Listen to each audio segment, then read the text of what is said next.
Bismillahirrahmanirrahim. Loin de la théorie du complot, ou la théorie du crash ou du choc des civilisations, le dialogue, la coexistence s'avère impérative. Justement, la question que je vais poser à M. Dr Boujnoun, quelle est la position de l'islam par rapport à ce thème, le dialogue et la coexistence entre les cultures, les religions, tout ce qui s'ensuit? Oui, c'est vrai, comme vous venez de le dire, contrairement aux fameuses théories sur le choc des civilisations, cher à Samuel Huntington, à Fukuyama et Bernard Lewis et compagnie, l'islam justement prend une autre approche, prend un autre comportement entre les civilisations, à savoir celui du dialogue et de la coexistence. Du vivre ensemble. Du vivre ensemble, voilà, tel qu'il est utilisé actuellement, parce que si on revient au texte fondamental de l'islam, en premier lieu le Coran dit dans un de ses versets, si Dieu avait voulu, il aurait fait de vous une seule communauté.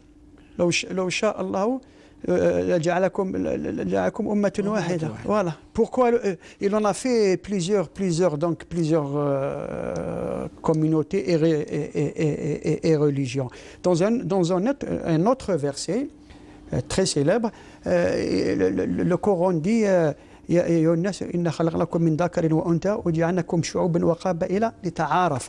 des peuples et des tribus. Pour que vous faites connaissance entre vous, pour que vous entreconnaissiez. Voilà.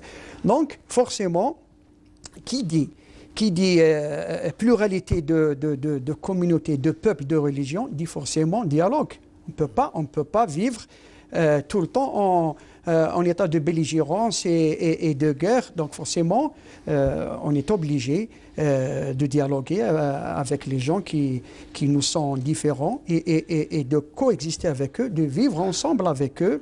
Et d'ailleurs, comme le dit un grand penseur de l'islam, en l'occurrence Sayyid Hussein Nasr, il dit que l'islam est la religion qui parle le langage le plus universel et qui n'est pas gêné aucunement par l'existence d'autres communautés et religions. Donc voilà, comme le verset que je viens de citer, un autre verset qui dit et ne discuter avec les gens du livre que de la manière la plus courtoise. Donc c'est dire que l'islam est par essence ouvert au dialogue et à la coexistence pacifique et au vivre ensemble. Avec excellence, bimtiaz, avec excellence, avec toutes les religions et toutes les communautés. Avec fierté, Dr Djouhrir, lorsqu'on apprend qu'une zaouia d'Algérie, en l'occurrence Zaouia Alaouite, a proposé le 16 mai comme journée internationale du vivre ensemble en paix, et que cette proposition a été agréée par l'ONU. C'est le 16 mai.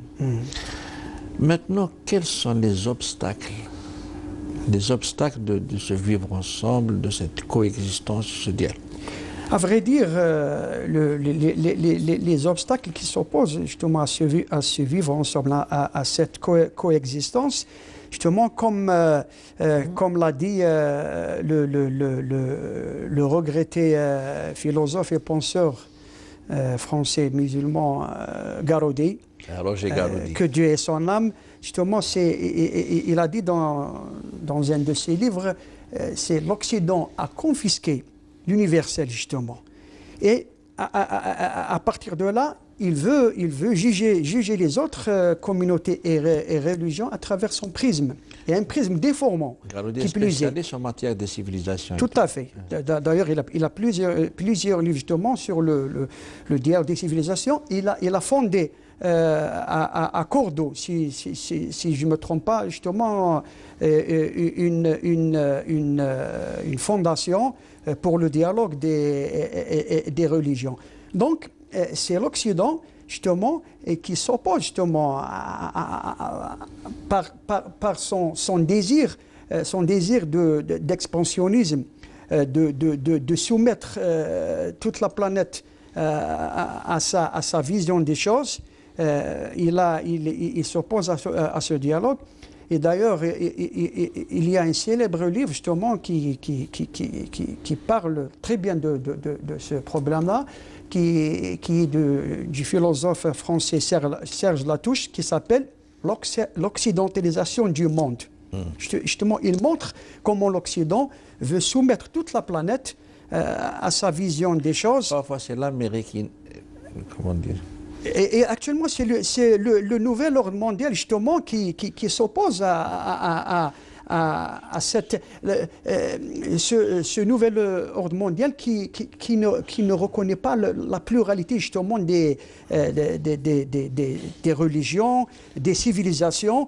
La civilisation musulmane, justement, entre autres, est toujours traitée d'un point de vue condescendant, comme si dégradante, tout à fait, sous-estimante. Exactement. Alors qu'il y a justement il y a quand même certains penseurs occidentaux qui ont une autre vision, mais malheureusement ils n'ont pas droit de surtout ils sont pas médiatisés par les médias. Le seul discours qu'on voit et qu'on écoute à travers les médias, c'est un discours de diabolisation de l'islam, comme si l'islam c'est une religion qui veut s'imposer par la force au monde, c'est une religion qui ne veut pas coexister, alors que c'est archi faux.